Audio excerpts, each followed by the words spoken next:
Do you believe that someone like you who only has a high school education may get employment elsewhere? With a downcast expression, Miss Anderson spoke. Carly, I told you the truth about that. In actuality, I'm going to take over as head manager at your place of employment. How come? What are you trying to say? Miss Anderson was taken aback, but this was a fact. My childhood experiences are the reason I want to work in a retail store. My grandfather was a department store manager, so he was extremely close to me and had a big influence on me. Cody Green is my name. I'm a working professional who is 24 years old. I am, incidentally, single and do not currently have a girlfriend. I'm employed for a major department store. I've been employed there for 6 years, having started immediately out of high school. Some people assume that working in a department store is an easy job, but that isn't the case. In actuality, department store work involves a wide range of skills. This is true for the majority of service sectors, but handling challenging clients and irrational complaints is a daily occurrence. Problems are more likely to occur when there are more visitors. It's crucial to keep honing your conversational and product expertise in order to consistently deliver outstanding customer support. It is our responsibility to continue learning in order to provide our clients with a positive buying experience. Selling goods and calling it a day is not enough. The most important things for department store employees to remember are to always look nice, act elegantly, and be the right kind of person for the store. Although working in a retail store may seem glamorous, it's actually very difficult. Even if there were moments when I wanted to give up, I would never forget about my late grandfather. Before he went away when I started primary school, my grandfather owned and operated a department shop in our town that he inherited from his father. My grandfather owned a small department shop, possibly because it was a family enterprise. Still, it was always busy and well liked by the locals because of his years of experience. The department store was always filled with customers, creating the atmosphere of a lively festival with its flashy displays. My heart would usually skip a beat when I saw the happy shoppers. I cherished the unique ambience of the shop, which was embellished with touches from my grandfather. I requested to go to the department shop whenever I had the opportunity. My grandfather was quite young at heart, even though he was very old. He always wore a neat suit and did his work with efficiency. He was the owner, but he never gave an air of haughtiness. Every time, he walked to the sales floor in humility and took the lead on difficult assignments. Due to his commitment, he was well trusted by his coworkers. My grandfather's personality was a major factor in the department store's happy atmosphere. Normally, everything was quiet, then one day something happened. A patron approached and reported seeing a poorly clothed woman and child in the food court. My grandfather and I went straight to the first floor food court. There was a table with free drinks in front of a mother and child wearing tattered clothes. The two were a small boy, who was approximately my age at the time, and a mother who appeared to be in her 30s. It was obvious, even at a distance, how tired they both were. There were several patrons around who were slightly shaken and uncomfortable. The mother, who was blushing with shame and looking down, must have realized this as well. My grandfather heard one of the women speak to him. "Would you please ask them to leave?" My grandfather heard this and walked gently over to the two. The mother and youngster appeared terrified as he approached, most likely fearing they would be chastised for not placing an order for food. However, my grandfather comforted them by saying, "I'm so sorry for the wait," in a soft voice. "I take it you're here for the interview. This is the direction of the interview room. Kindly go with me." What? When my grandfather said this, the mother's eyes widened in shock. Granted, it was her first meeting, and no official interview was planned, but he took swift action to make sure the two of them would not draw any further interest from obliging bystanders. "Right this way," he said as he led them with an air of professionalism to the reception area. He provided the mother and child drinks and a selection of goodies as soon as they entered the reception area. When I asked the mother, I found out that her name was Karen, and that her son, Taylor, looked about my age. With his eyes brightening at the sight of the munchies, Taylor appeared to be rather hungry. Karen cried as she said, "I'm so sorry for coming to the department store looking like this," to my grandfather. "We've irritated and startled other customers." Karen appeared disheveled, yet her mannerisms and speech were surprisingly sophisticated. My granddad and I were shocked as well. After saying thank you, Taylor also started to devour the snacks neatly. Both the father and the youngster appear to be well-mannered and socially adept. It's not at all troublesome, but if you don't mind telling, are you facing any difficulties right now? Well, I was able to flee with my child from my abusive spouse.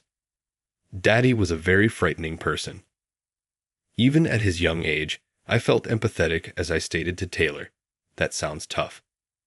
We first avoided sleeping outside by booking hotels, but we eventually ran out of money, which is why we ended ourselves at the food court. I apologize sincerely. You don't have to apologize all that much. People just like you have visited our department store previously. I really have a few social services leaflets. Do you want further details? My granddad saw this and gave her a pamphlet. My granddad was praised several times by Karen. I'm grateful. I had no idea that women who have experienced domestic abuse may find refuge. I believe we'll ask them for assistance initially. Thank you so much for coming, my grandfather remarked to Karen as she was ready to depart with Taylor. You passed the test, Karen, by the way. What? What topic are you discussing? Grinning, my grandfather clarified, I'm referring to a job interview. I would like to formally hire you as a full-time employee here, if that is okay with you. Me? A full-time worker? Indeed. I've seen from our conversation that you have a strong set of interpersonal skills. In addition, this department store offers daycare for your kids as well as uniforms. We would be thrilled to collaborate with you. Karen's eyes welled up with tears at my grandfather's remarks. Her voice was heavy with emotion as she continued to say thank you. 20 years later, that particular scene is still quite clear in my memory. I wanted to be a man of justice and morality, just like my grandfather. Karen started working at the department shop full-time after that day. When we originally met, she appeared exhausted, but after donning the store uniform and applying makeup, she looked completely different. Karen was a breathtakingly gorgeous woman. She adapted to her new role with ease thanks to her sophisticated manner. Her friendly customer service was highly appreciated by her clients. Karen's life started to normalize when she was employed because of her steady pay. I used to play with Taylor in the daycare where he spent his time. Hi, Taylor. I gave him my clothes and apologized, saying, "It's just hand-me-downs, but I'm giving you some clothes." I wanted to assist Taylor's family because I heard they were still having financial difficulties. It was my mother's suggestion. In actuality, there were brand new garments among the hand-me-downs. However, I didn't tell Taylor or his family about it. Many thanks, my mother exclaimed. We don't have many clothes, so this helps a lot. Taylor grinned as he gave me his thanks. Taylor's mother, Karen, was equally stunning as him. Both had well-defined features and a good build. Taylor and I had a great day together, and I hope we could spend that kind of time every day. Sadly, my everyday schedule came to an end the moment I entered elementary school. My grandfather passed away 3 days after my elementary school admission ceremony. The department store as a whole was taken aback by the abrupt departure. My dad took over the department shop at first, but then something new started to happen. Nearby, a national chain store opened, and shoppers began to pour into it. Our store was going through a management change at the time, which made the timing problematic and most likely contributed to the issue. Ultimately, the department store that was having trouble was combined with the big mall. It's all my fault for not being good enough. My father expressed his profound sadness about the entire ordeal, saying, I've really let everyone down. However, sometimes it's just misfortune. My mother and the other workers did not hold my father exclusively responsible for everything. Though it's unfortunate that my grandfather and I no longer have those memories, there are instances when accepting fate is the only option. I tried to remind myself of that all the time in an attempt to get over the death of Karen and Taylor. Karen was able to secure a full-time position at a department store in a nearby state, owing to my father's network. In her farewell remarks, Karen remarked, "I can't thank you enough for all the help and for introducing me to my new job. There is absolutely no issue. You've made a significant impact on the department store. I hope your new endeavor succeeds." I was hoping to say farewell to Taylor too, but he was not present. Taylor, who was only 7 years old at the time, didn't seem to be able to take it. It appeared that the loss of the department store, which brought back happy memories of his daycare days, had affected him. I pondered Taylor's current state of health. I kept thinking about him even throughout high school. My parents both work at different department stores at the moment. Our financial status hasn't been as pleasant as it was during my grandfather's prosperous business days. However, our family is close-knit, and we're happy with our circumstances. In paradise, I have no doubt that my grandfather would be most pleased to see us content. I am now more motivated than ever to attend school because I was nominated as the vice president of the student council in my junior year of high school. Mike, a friend of mine, remarked, "Hi, Cody. I take it that you collaborate with Miss Anderson in the student council. Could you please present her to me?" I felt uneasy when I heard the surname Anderson. I am unable to present you to President Anderson in any way. Although she may have a charming appearance, she is incredibly independent in our student council. The president was a female student named Miss Anderson. Her father is a lawyer, apparently, so she's kind of an ace. Miss Anderson always wears elegant clothing because our school permits informal attire. Her attractiveness allows her to look good in any kind of clothing. Cody, just own up to it. Aren't you just attempting to get close to Miss Anderson? Not at all. Miss Anderson doesn't seem to like me at all, not even when I try. Yes, Miss Anderson has been really strict with me. I made an attempt to start a discussion one day while we were by ourselves in the council chamber. I'm not sure what to say because I don't often chat to girls. Well, I understand now. Don't you think you have a fantastic sense of style? What? The other girls think you're great, and you're always so trendy. Are you saying I try too hard? No, I didn't mean it like that. Miss Anderson gave me a fierce gaze, anger clearly visible on her lovely face. Whatever I choose to wear, it's none of your business. Miss Anderson quickly turned aside after saying that and returned to her job. When you try to compliment someone and it is misinterpreted in that way, it can be difficult. I was awkward and didn't know how to react, so I kept working silently. Sometimes she would just look at me without saying anything, and when I questioned, "Is something wrong?" she would answer, "Nothing at all," and turn away. She interrupted me to say, "Stop talking and focus on your work," as soon as she noticed me interacting with other girls.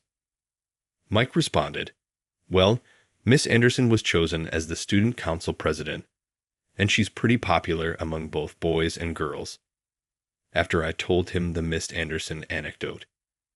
She's not an awful person, in my opinion. It is accurate. Miss Anderson was actually described as a really sweet girl by several of her classmates. She consistently received great grades and did a fantastic job in her role on the student council. Because of her attractiveness, she was the most popular student at the school. While we were on the student council together for a year, Miss Anderson and I never seemed to get along. I wished I could have gotten closer to her. In high school, I told my teacher that I wanted to work at a department store when we were talking about our future plans. The teacher recommended college based on my grades, but I remained true to my choice because of budgetary limitations. I was the only one in my class who had completed high school and started working because my high school was a preparatory school. Yes, even Miss Anderson, I had this uneasy sense that I wouldn't see my high school friends again after today. On graduation day, let's take a group picture. Miss Anderson was surrounded by a large group of females, and they all snapped a group photo to remember the occasion. I had never seen Miss Anderson laugh so freely and merrily before. She generally seemed restrained. My heart raced for some unknown cause. I may have had affections for Miss Anderson, despite my repeated claims that I felt uneasy in her presence. Though I'm not saying I wanted to date her, I do wish our chats could have been more fruitful. I walked out of the school building after thinking that. I received an invitation to a reunion 6 years after I graduated, right as my nostalgic yet bittersweet recollections of my childhood were starting to fade. Our entire grade was invited to a reunion at a posh hotel. I was shocked to learn that Miss Anderson was one of the organizers when I looked at the invitation.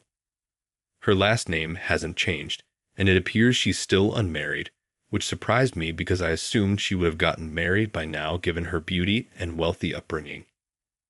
Even though I have no intention of courting Miss Anderson, I made the decision to go to the reunion. The day of the reunion then arrived.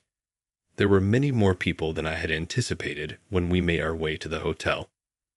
One of the organizers handed me a printout with the names of all the attendees when I got there. We could read about everyone's recent lives in the parts dedicated to current status, a note to your high school self, and present career. Actually, the invitation included this questionnaire. I have heard that Miss Anderson came up with the concept to conduct this poll and provide these sheets on the designated day. Her creativity struck me as impressive. Naturally, Miss Anderson was the center of attention today as she chatted enthusiastically with many of our pupils. Elegantly clothed, she looked even more lovely than she did before. You work at that prestigious department store. That's amazing. When inquired about her current employment, she smiled and said, "Oh, it's not a big deal." However, it's actually very difficult to land a permanent job at that prestigious department shop. Considering its lengthy history, one must possess respectable academic status and effective communication abilities. Appearance and behavior appropriate for the store's atmosphere are also crucial.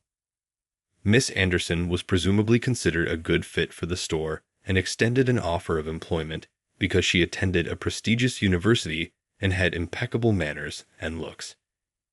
I kept stealing glances at Miss Anderson without her knowing as I enjoyed catching up with former classmates. Even though we both served on the student council, I was hesitant to talk to her. I reasoned that she most likely didn't want to socialize with me. But Miss Anderson surprised me by coming over. She said, "Cody, long time, no see," with a straight expression, which surprised me. On the questionnaire, you omitted the item about your present occupation. Are you not working right now? That was not the topic I had anticipated, so I apologized a little awkwardly. Since I'll shortly be transferring employment, I purposefully kept it blank. Do you think you can find another job with just a high school diploma? Miss Anderson said something a little patronizing.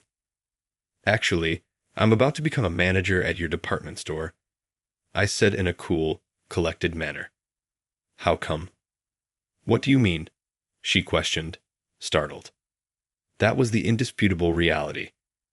I was going to be promoted from my current position to manager at the same fancy store where Miss Anderson works. The proprietor of the store extended an employment offer to me because of my good work at my current job and my ability to use my grandfather's contacts. You mean you're going to be my boss? She questioned in disbelief. Yes, that is the main idea. You're not serious. I was alert, expecting her to say anything, but she looked shocked and remained silent for the remainder of the get-together. Her demeanor perplexed me, but eventually I was hired on as a manager at the reputable department store and began working there. Although managing others was challenging at times, it was also more rewarding, and I had the good fortune to have dependable and capable staff members. Although I liked working in a posh setting, Miss Anderson was always scary and appeared far away from me. Miss Anderson, I don't understand this part, stated Cody. Lily, a recent hire who is a woman, was interacting with me. She was a very attractive and elegant woman, and her charm was distinct from Miss Anderson's. Lily also had a kind demeanor, and many of the male staff members looked up to her. She seemed like a lovely, kind woman, but I couldn't help but feel a lack of romantic sentiments for her. Oh, this is how you can do it. Nevertheless, I appreciated the lively exchange of messages. I thought that effective cooperation would improve the company's atmosphere even further. But for some reason, Miss Anderson would always interrupt me when I was speaking with Lily. Hey Lily, ask me or others if you don't understand something. Miss Anderson, whoa. Manager, what's up with the yikes? You need to get on with more crucial tasks. Actually, I remember experiencing something similar in high school. While I worked for the student council, Miss Anderson would tell me to work if I spoke to another female. I wonder whether she thinks I'm letting myself go. Miss Anderson, well, I think I need to understand what parts the new employees find difficult to understand as a manager, I said, gently calming her down. So you won't have to worry about me too much if I ask another employee if I'm extremely busy. She didn't seem to like it, even though I was trying to say it gently. You're acting so nice toward the female workers. After stating, that's sexual harassment, she walked away. What's wrong with her mindset? I had the same emotions as Lily.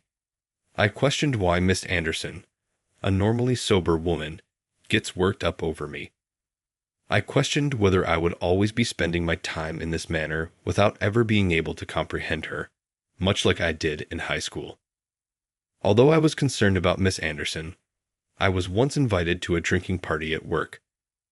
The first party had a somber ambience, but attendees at the second and third events were split up according to departments. I was having a third party with department members before I knew it. Cody, please have another sip.